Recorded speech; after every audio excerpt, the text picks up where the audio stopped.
Imagine your child drops to the floor in absolute overwhelm.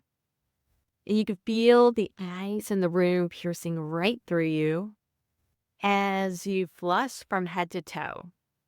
Sound familiar? Well, there's nothing more emotionally provoking than an epic meltdown in public. No matter how many years you've been raising your child, you never really come out unscathed from that, right?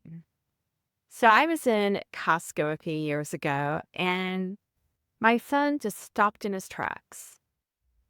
And then he dropped to the floor and refused to go any further. Now we were so close.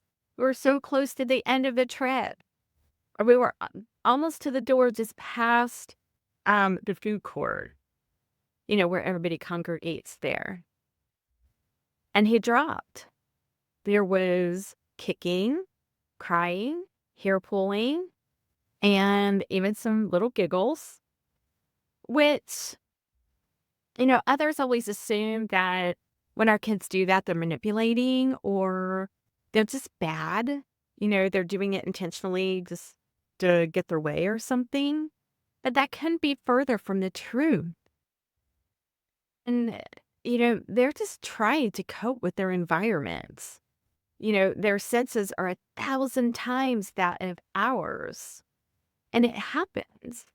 And this is their way of dealing with it. Some moms of autistics have so many balls in the air, right? Making sure that their child has their needs met, um, checking off the items on the grocery list, constantly monitoring the environment with their child in mind, because you got to make sure the temperature is right. It's not too offensive to them and overwhelming. Is the noise level too loud? What's the proximation between your child and the person next to them? Because, there might be smacking. Um, and, are they a safe distance from the heating elements for all the food stuff? Because they don't assess danger like we do. They just don't. And did I mention making sure your child doesn't wander off?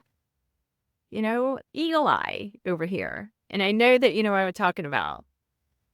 So check out episode 111 of the Thriving Moms of Autistics podcast on your favorite podcast app to see how that Costco situation ended. And for some tips on how to deal with these big situation. Um, you know, I'm curious what your experience is for you can pick one of the epic meltdowns. What that's been like for you. And you would also, if you're needing more support, check out the Autism Thrive Tribe community, which is a safe place. It's a wonderful space for moms to get a ton of resources, but also to meet other moms who are going through it too and have similar experiences. Right. And hope you have a wonderful day. And I just appreciate you so much. And I see you.